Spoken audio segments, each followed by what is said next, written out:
लो जी, हम आगे question number first का थर्ड पार्ट राइट 4.3 एक्सरसाइज से क्लास 10 वाले बच्चों के लिए। तो जी यहाँ पे क्या है ऐसा नया इस क्वेश्चन में, ये क्वेश्चन बहुत डिफरेंट माना जाता है दैट्स एनसीईआरटी की हिस्ट्री में।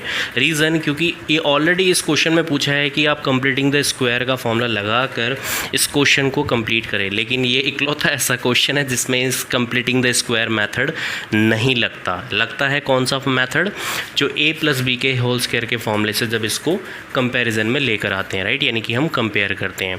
तो बिना टाइम वेस्ट करे इस क्वेश्चन को करते हैं। तो याद होगा आप लोगों को, पहले मैंने क्वेश्चन एज इट इज़ लिखने के लिए बोला हुआ है हर बार, ताकि जो आप लोगों के जो स्कूल के और जो पेपर चेकर है राइट, उसको थोड़ा सा इम्प्रेस कर सको। सेम क्वेश्चन को वन टाइम लिख लिया करो, फिर उसके बाद अब आओ पॉइंट पे। सबसे पहले a²,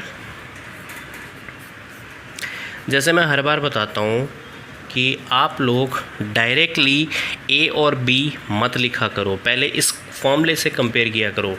a² मिल गया, अब फॉर्मूले में है 2, तो पहले 2 लिख लो, फिर यहाँ a है, तो a क्या है हमारा 2x, ठीक है, जो कि हमने अज्यूम कर लिया है। अब b की बात आ रही है, तो b हमें नहीं पता, तो b नहीं पता तो कैसे पता लगेगा। यहाँ पे अगर देखोगे तो 2 2 जा 4 होता है, और ये √3 आ गया राइट। तो यानी कि ऐसी चीज़ है जिसको मल्टीप्लाई करने पे √3 आएगा, और √3 यहाँ पे आप लोगों को दे रखा है, तो इस √3 को एज इट इज़ लिख दो राइट।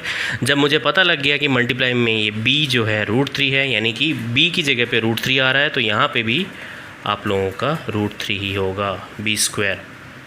ओके, तो ऐसे पता करते हैं। तो ये बात का ध्यान रखना, जब कंपेयर करोगे तो ऑटोमेटिकली पता लग जाएगी ये आपका a है, ये आपका b है।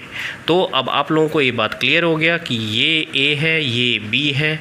तो आप लोगों को ये बात मैंने बताई थी कि आप सिर्फ इन दोनों को लिखना है आप लोगों ने, ताकि आप लोगों का इक्वेशन स्ट्रेच हो जाए। यानी कि आप लोगों को फॉर्मूला एक्सपेंड था और आपने इसको स्ट्रेच किया है।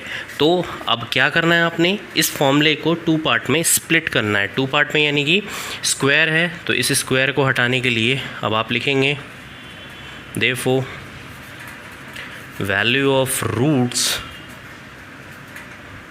एक बार आप लिखोगे 2x + √3 = 0, और दूसरी बार भी लिखोगे 2x + √3 = 0, यानी कि इस इक्वेशन को आप लिखेंगे 2 टाइम राइट। तो आपकी x की वैल्यू आ जाएगी, तो x = आ गया -√3/2, और दूसरा भी वैल्यू आ जाएगा x = -√3/2। तो ये रहा आप लोगों का आंसर राइट।